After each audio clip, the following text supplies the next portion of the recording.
Hello everybody, welcome back. If you're new here, my name is Becca and today I'm going to be bringing you my July wrap up, which was the month where I finally beat my reading slump.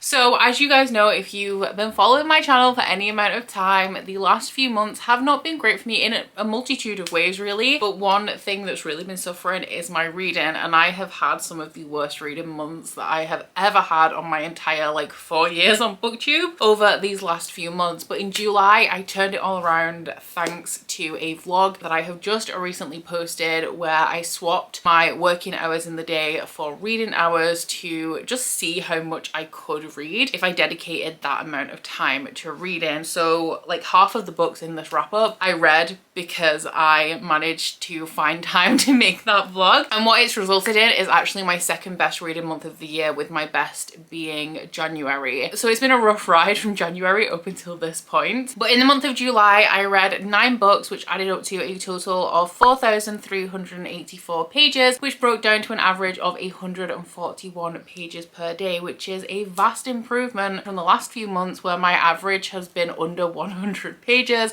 which is a little bit unusual for me. For the star ratings, we had a very mixed bag. I had 2 2-star reads, 2 3 stars, 4 4 stars, and just 1 5 star, which broke down to an average of 3.4 stars per book, which is just slightly lower than what is normal for me. For the demographics, I read 3 young adult books and 6 adult. For the formats, we had 6 standardly formatted novels, 1 audiobook, 1 comic, and 1 manga. For the genres, we also have a very mixed bag. I read 3 fantasy books, 2 science fiction, 1 contemporary, 1 fantasy romance, 1 romance, and 1 thriller. And finally, for the places where I sourced these books from, 6 of them I have hauled in 2022 and 3 of them are from my own TBR that existed prior to the start of 2022. As usual, we will be going through these books in the order that I read them, kicking off with definitely my most disappointing book of the month. Maybe my most disappointing book of the year actually, but that is Realmbreaker by Victoria Aveyard. This one is the Waterstones edition, which I will be unhauling along with my Fairy Loot edition. I was so disappointed by this. I've also cancelled my pre-order for the Fairy Loot edition of the sequel, Bladebreaker. But I buddy read this with Aaron. It was the first of 2 books that I buddy read with Aaron from Booked and Busy in July, and we both had high expectations of this because I adore the Red Queen series. I will say I read it in 2015. If I'd read it for the first time now, probably wouldn't have had the same effect, but I just loved the angst, the drama. It's kind of dystopian, but it was the first high fantasy series that I'd ever read, and really was a gateway into the genre for me because I used to read a lot of contemporary and romance over anything else. And so when Realmbreaker was announced and this was actually a high fantasy story, multi-perspective, I expected to absolutely adore this, but in reality it was just so boring. Just literally cared about nothing that happened in this book. So this one opens up in the prologue with this chosen one guy who is going to meet his brother, who is threatening to open up all of the spindles in the world. So these spindles are portals to other dimensions, and we have immortals in here who used to be from a different place and they've been trapped in this realm, and essentially if any of these spindles open, then the universe will become unstable and this realm will start to collapse. So this chosen one guy is going to meet his brother to stop him from essentially destroying the world, and he's unsuccessful. He dies, and so do all of his companions aside from his squire and one of his immortal warriors. So these 2 go back to their respective royal courts for the immortals and the humans and tell them what has happened and how they need to stop this guy from destabilizing the entire world. And both of the courts kind of say, well, I don't think we can stop him, so there's not really much point and we'll just let it slide. So then these 2 characters take it upon themselves to put together a new band of heroes to go and shut down all of these spindles. So first off, they need to find somebody who's related to the chosen one and his brother, and they find an illegitimate daughter, and they also find a sorceress and an assassin to accompany them as well. What I really loved about Red Queen is that even though it wasn't the most genius piece of literature ever written, it was immediately immersive. I was immediately rooting for the main character. We have a little bit of a love triangle in there that I actually cared about and was torn about like which way I wanted to go. We had shocking reveals and betrayals. The plot twist in Red Queen honestly blew my mind, and I still always think about it and how I felt in that moment. So I was expecting that kind of dynamic from this, but with a larger cast, with it being multi-perspective, and also in a setting that I typically would prefer. Like, this feels very Arthurian, very much like knights taking up their swords and charging into battle to kind of like save the world. But it was just really boring. Like, I didn't feel attached to any of the characters throughout here, and I don't know whether that's because we spent less time with them, but none of them felt like they had any depth to them, like any reason why I would particularly root for them. And so I was just kind of going along with this, waiting for something to happen, and I did also find the conclusion to this to be very anticlimactic. So normally I would kind of try and persevere with this series, because you guys know what I'm like for not DNFing series and not DNFing books as well. I'm just gonna have to let this one go. It was very disappointing to me and I'm very sad about it. I gave it 2 stars. The next book that I read was one of my 4 stars and one of my favorite books of the month, which was Her Majesty's Royal Coven by Juno Dawson. This one is a contemporary fantasy that is actually primarily set in West Yorkshire, although some of it is set in Manchester as well, and we do have just like a little bit of this that is set in London. So this is about a official coven of the United Kingdom that are disguised as the tax office, essentially, which is why they have the same initials as the tax office. And this follows this group of women who were very close when they were children in the early 90s. So it's a very millennial book, and it has a lot of like millennial references from like the 90s and like 2000 to 2010, which I really appreciated. But after a war between a very dangerous warlock and the women of Her Majesty's Royal Coven, all of these witches have gone their separate ways. So one of them has set up her own coven, one of them is a vet and she uses her ability to communicate with animals to help her with her job, one of them is happily married and has dedicated her life to like raising her children as like normally as possible, and one of them is now currently the high priestess of Her Majesty's Royal Coven. So this book kicks off with the fulfillment of a prophecy where the sullied child has apparently risen, which is often the precursor to this big bad demon turning up and pretty much ending the world. So Helena, who is the priestess of Her Majesty's Royal Coven, takes this child in and really struggles to communicate with them. So she hands this child over to Neve, who is the one who is a vet, to kind of rehabilitate this child and try and learn to communicate with them, because they're very closed off, like they don't speak at all, and then work with this child to essentially avoid the fulfillment of the sullied child prophecy. So this book is great if you are British, and especially if you live in the north, because it has so like even the Yorkshire dialect in here was great. Like, I live in Yorkshire, a different area of Yorkshire than this book is set, but I loved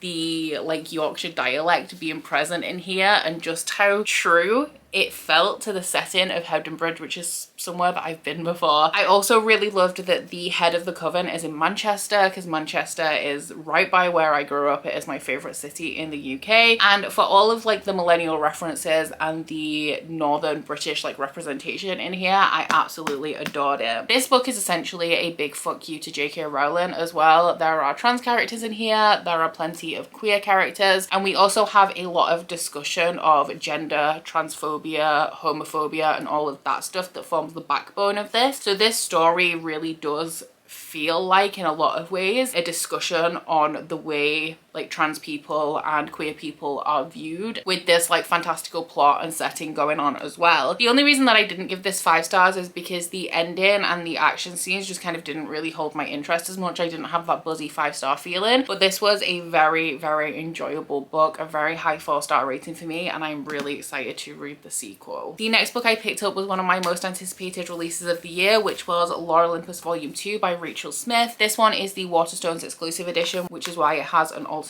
cover, and I picked this one up when I was in London at YAL, pretty much because I fell in love with this cover. But this is the bind up of a webcomic series that has been running for a number of years, that is a retelling of Greek myth, particularly focusing on a romantic relationship between Hades and Persephone. So we have a whole cast of Greek gods in here. We have like Zeus, Hera, Poseidon, Aphrodite, Eros, and all of them are pretty much as awful as you would expect them to be, but they do also have this like element of relatability relatability to them that I really love about this. It is a modernized series, so Olympus is a city, Hades is in the underworld, Poseidon rules the seas, and they all have like technology. Hades is a businessman as opposed to like a guy who stands by the river in a robe. And I just fell in love with this series when I read the first volume, because the first volume of this is 400 pages of mutual pining. This one I didn't enjoy quite as much because I think we had a lot less of Hades and Persephone than I wanted from it. I do understand that this series has been running a long time, so it's pretty much going to be a slow burn throughout a lot of this, but I just wanted to get to the adorable relationship that these two have going on. There are content warnings in here because the gods and goddesses do retain a lot of their original nature from myth, so we have a lot of like toxic relationships, domestic abuse and sexual assault throughout this series. But overall, I pretty much just think that it's thoroughly charming, and I'm really excited for volume 3 to be released in, I think it's October. The next book that I picked up was Fool's Quest by Robin Hobb, because we had the live show for this at the midpoint of the month. But this one is the second book in the Fitz and the Fool series. It is the final series in the realm of the Earthlings, and I had a lot of emotions when I was reading this. So if you guys aren't familiar with the character of Fitz in the realm of the Earthlings, at the age of 6 he's dropped off at the keep by his maternal grandfather, who wants him to return to his father because he's actually the bastard son of Prince Chivalry. Chivalry finds out that Fitz is approaching and he abdicates and moves to the countryside with his wife. So when Fitz arrives at Bookkeep Castle, nobody really knows what to do with him, which leaves him in the hands of the stable master Burrich, who raises him pretty much single-handedly up until he comes of an age where the king starts to take an interest in him and starts his training as the royal assassin. So at this point we've been following Fitz for his entire life. He's 60 in this book, and this one felt like a homage to the original Farseer trilogy, which is the first 3 books in the realm of the Earthlings, because we revisited a lot of settings, we revisited a lot of characters, and we actually had the fulfillment of things that you've wanted for Fitz since the very first trilogy. So this journey for Fitz has been terrible. Like, he has dedicated his life to the king's service, and that has come before everything for him for the longest time. So he's suffered a lot and he's had to give up a lot in this dedication that he has to the throne. So this series in a lot of ways gave us what we wanted in that first trilogy for Fitz. It righted some of the wrongs in that regard, and it all just felt like a goodbye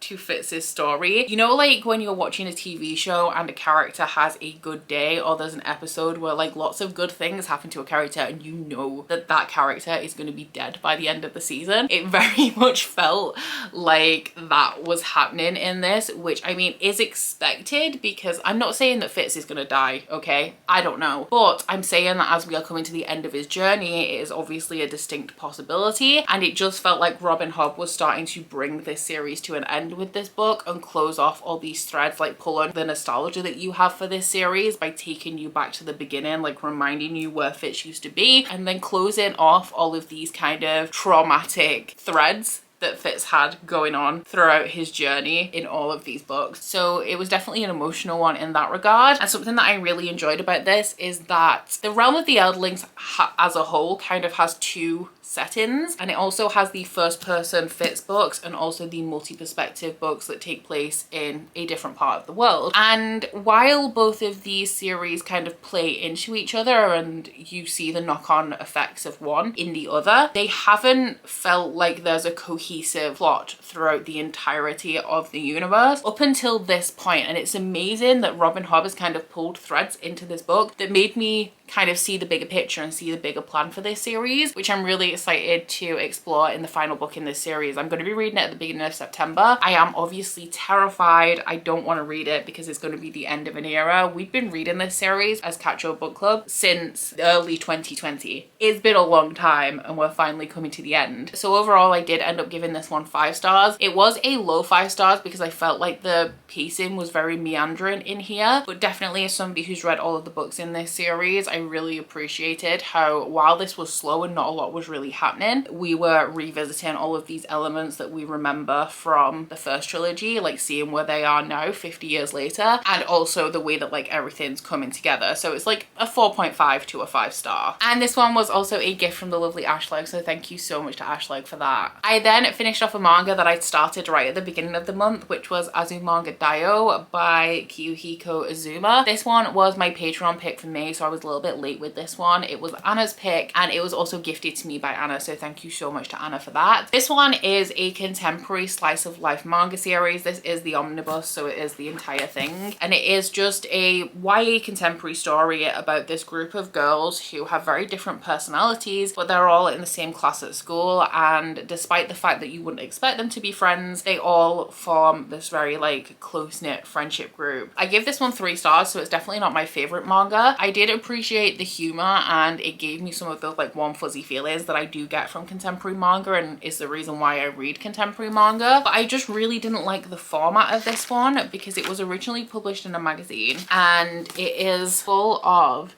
these little 4-frame strips, and you have 4 on a page, and some of them do lead on to each other, but some of them are kind of just like an isolated joke in a strip, and I just really didn't gel with that format. So I gave this one 3 stars overall because I'm very much in the middle of like, yes, I enjoyed it, but I would have enjoyed it a lot more if it had been formatted like a standard manga. And they do have sections of this which are formatted normally, and I enjoyed these sections so much more than I did the actual bulk of this. A couple of content warnings in here. There is fat phobia, which is something that is typical with manga, and also there's a teacher in here that is a raging pedophile, and it is challenged, like it's not romanticized. It is challenged in that the other teachers and the students are disgusted by the presence of this teacher, but it's not challenged enough that like he loses his job or anything, unfortunately. But yeah, definitely glad I read this one, and it was like a lighter, more uplifting read throughout the month, but sadly not a new favorite. I then read my other 2-star read of the month, which was sadly The Duke and I by Julia Quinn, which is the first book in the Bridgerton series. You guys know what Bridgerton is. It is an adult romance series following the Bridgerton siblings. It is set in the early 1800s, it's historical, and it is the series that the Netflix show is based on, which I actually really enjoy the Netflix show. So in this first one, we are following Daphne Bridgerton, who is the eldest daughter, and she has been trying to get married, like trying to find a husband for the past 3 seasons, and she hasn't really been getting anywhere because everybody seems to have very platonic feelings to her. So when the Duke comes back after he's been traveling, he just wants to like enjoy himself and have a good time without all of these like eligible ladies and their mothers harassing him trying to marry him, because he has vowed that he will never get married. So himself and Daphne enter into this fake dating pact where he can kind of like do what he wants without being harassed by all of these ladies, because they'll think that he's attached to Daphne, and she will attract more eligible suitors because they'll start to see her in a more romantic light if the Duke appears to be romantically interested in her. So I knew going into this that I didn't like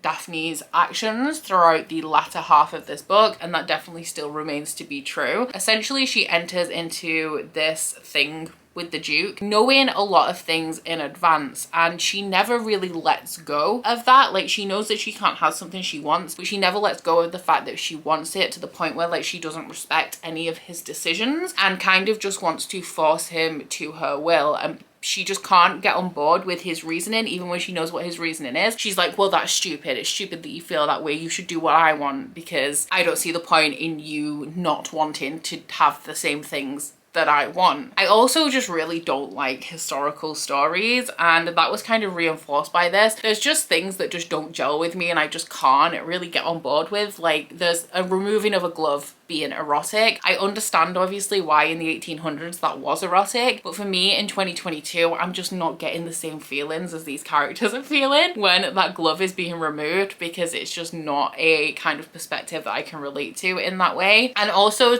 there's just things about the 1800s that make me angry, like how uneducated women were when it came to like marital relations, and how women allowed other women to be in the dark with regards of like what was expected and like what marital relations were and that kind of thing. And then I just didn't vibe with them as a couple. Like, the romance didn't hit it for me, really. So I am going to give one more book in this series a try, which is it The Viscount That Loved Me? Is Anthony's book, The Viscount Who Loved Me, because I know that that one is a hate to love story, so that there's more chance that I would enjoy it. But if I don't like that one, I probably will give up on this series, because if hate to love isn't doing it for me, then sadly I don't think anything is going to. I will say though that I understand why people binge through this series. It does have a very addictive writing style, and it's not too like over the top considering it has a historical setting. But yeah, I gave this one 2 stars. It didn't really do it for me on the romance front. I then picked up my other favorite book of the month, which was my second buddy read with Aaron. Can you believe that me and Aaron finally had a hit with a buddy read? Like, this is the first book that we've ever buddy read or read for like the same book club that we both actually enjoyed, and that is The Blood Trials by Annie Davenport. I will say that there are a lot of things that I not necessarily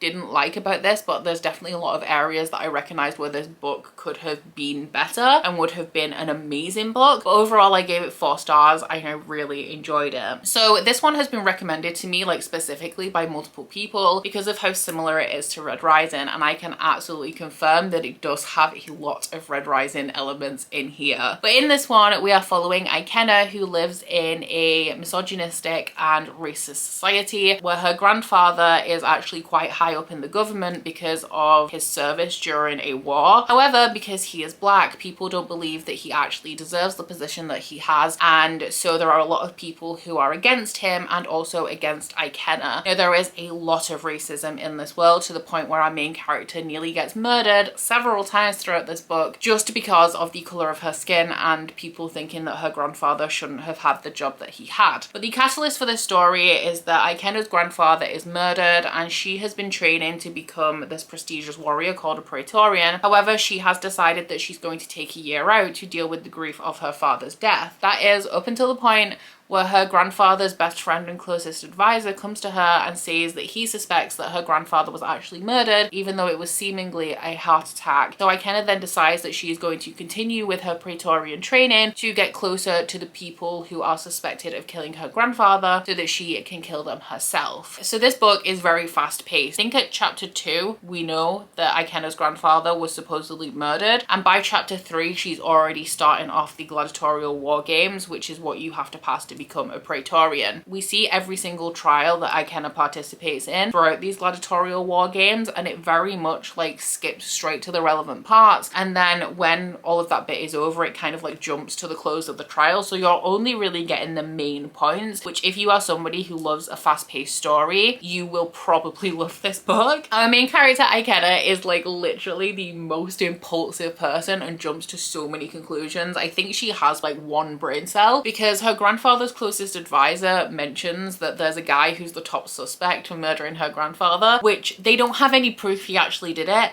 They just strongly suspect it was him. And from that moment, she is like 100% this guy killed my grandfather, so I am going to kill him. Even though every time she has an interaction with this guy, he's actually a pretty decent guy in comparison to everybody else around her, but there is not a single doubt in her mind that he killed her grandfather. So it was a little bit like slamming my head against a wall every time she jumped to a conclusion, because that isn't the only instance of it happening throughout this book. We do have this gladiatorial war game element, which very much likens it to Red Rising. We also have the fact that this is like a mashup of sci-fi and fantasy. So in Red Rising, you have the sci-fi setting with a martial fantasy plot. In this one, it is kind of sci-fi versus fantasy. So the area of the world where Ikenna lives, they have outlawed magic and they rely very much on technology. And the war that Ikenna's grandfather excelled in was actually a war between that place and the Blood Empire, which is where the magic comes from. So Ikenna herself actually possesses blood magic, and this is something that she has to keep a secret because obviously the people of the place that she lives would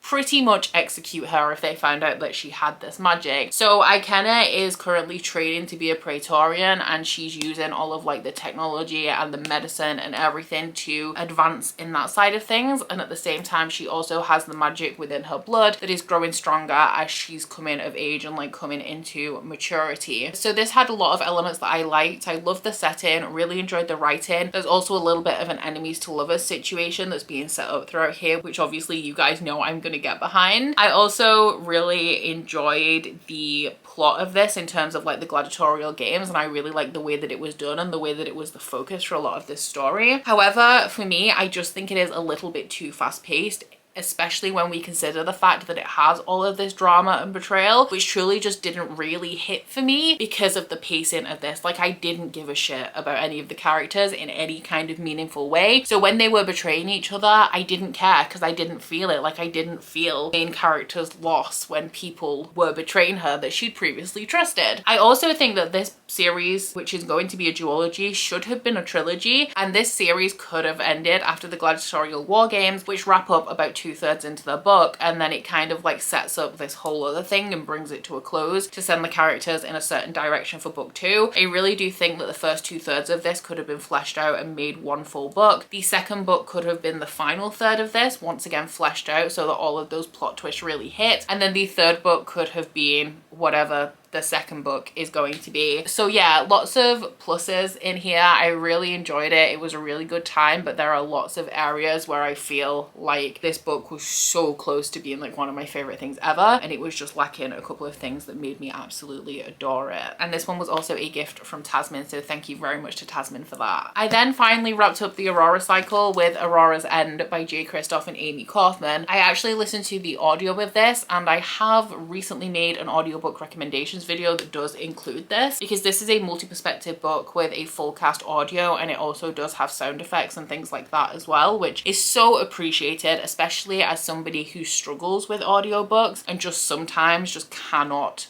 pay attention to an audiobook narration. I love me a full cast with sound effects. So this series is following Squad 312, who have recently graduated from flight school, and on the day of their graduation ceremony, their leader, Tyler, who is supposed to have the pick of the graduating class to form his squad, is actually delayed when he stumbles across the 200-year-old wreckage of this ship that was supposed to be traveling from Earth to the space colonies and got lost. On this ship, he finds one girl alive, which is Aurora, and takes her back to the academy. Tyler then has to form his squad from the bottom of the barrel and ends up with this like very mismatched space crew who set off on their first mission, only to find out that Aurora has actually stowed away on their ship, and she is actually in possession of some very strange powers that she didn't know that she had. So this is a very fun, very campy space opera about this group of teenagers who are trying to save the galaxy, and it's also like your unlikely heroes, but also an unlikely band of friends, as they are very opposite in terms of personality but grow closer throughout this trilogy. I really liked the conclusion to this. I gave it 4 stars. It is not my usual in that it's very fast paced, it's very fun.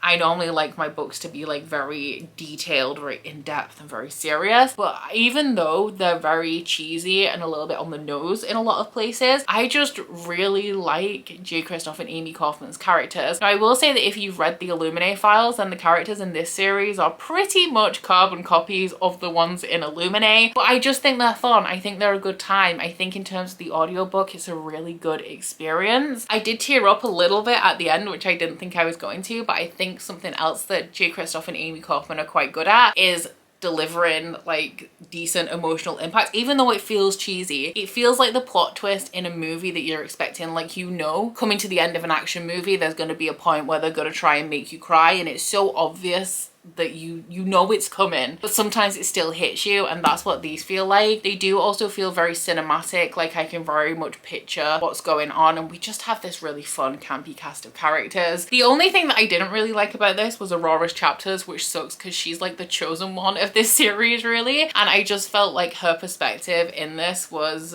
not the most enjoyable. It was kind of boring. I didn't really care what was going on with her, but we do have the rest of the characters, Finian and Scarlet, being my favorites throughout this particular book, closely followed by Tyler as well. So yeah, I'm glad that this series is done. It's a series that I'd never kind of voluntarily reread, but if I really wanted an audiobook to listen to, then I would consider putting on like either this series or the Illuminate files, just something that's like really enjoyable to listen to, you know? And yeah, that's another series that has been completed, which, as you guys know, is always something that I'm pursuing. And then the final book that I read was a very fast read, and that was Reckless Girls by Rachel Hawkins. This one is an adult thriller. I feel like would have been so much better if it was a horror based on like the premise of this book. The synopsis makes this seem so much more exciting than it was. So it's about this girl who's quite quirkily named Lux, who kind of abandoned everything to move to Maui with this guy that she'd met who was like charming, beautiful, rich, but like wanted to make his own way and not like rely on the wealth of his family. Since they've arrived at Maui, they've kind of just stayed there, and he promised her this life of like sailing on his boat, the Susanna, and adventure and all of this kind of stuff, which just kind of hasn't happened because they need money to repair the boat. So one day these two rich, beautiful girls turn up in Maui and they offer to pay Nico $50,000 to sail them to and from this deserted island, which is famous for being the site of a shipwreck in World War II, where the crew very possibly turned on each other and started eating each other to be able to survive. There's a lot of mystery surrounding this island, and it's also known as being cursed, but they just want this very like off the beaten track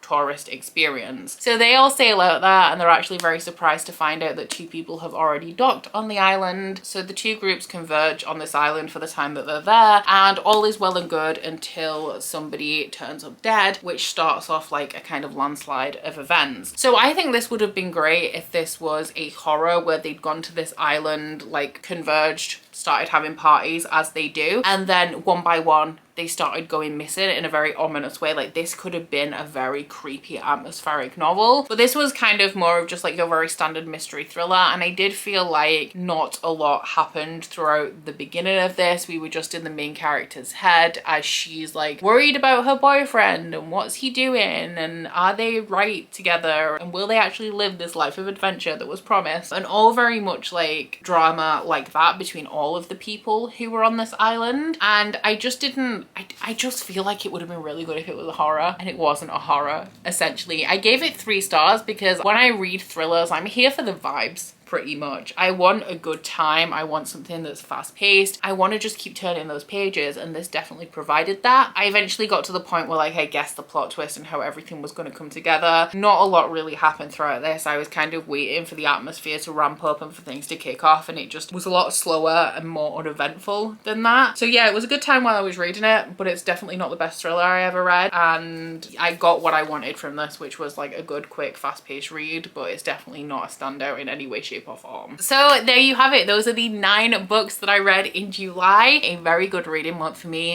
and I'm hoping that I can continue on with this energy in August, which is of course the month of the magical readathon. And then the majority of the books on my August TBR are actually quite a bit shorter than my usual and assumedly more fast-paced. Like there's a lot of romance on there and not too much fantasy this month, which is a little bit strange. But do let me know down in the comments what your favorite book that you read in the month of July was, and also whether it was a good reading month for you. But aside from that, guys, please don't forget to like this video if you liked it and subscribe if you wanna. If you head to my description box, you'll find a link to my Goodreads, Instagram and Twitter if you'd like to follow me on any of those, as well as a link to my Bookish Candle website, the Instagram for that, and a 10% off discount code. But that's it from me today, guys. Bye! Oh, you bite your friend like chocolate. You say you will go where nobody knows, with guns hidden under our petticoats. We're never gonna quit it, no, we're never gonna quit it, no.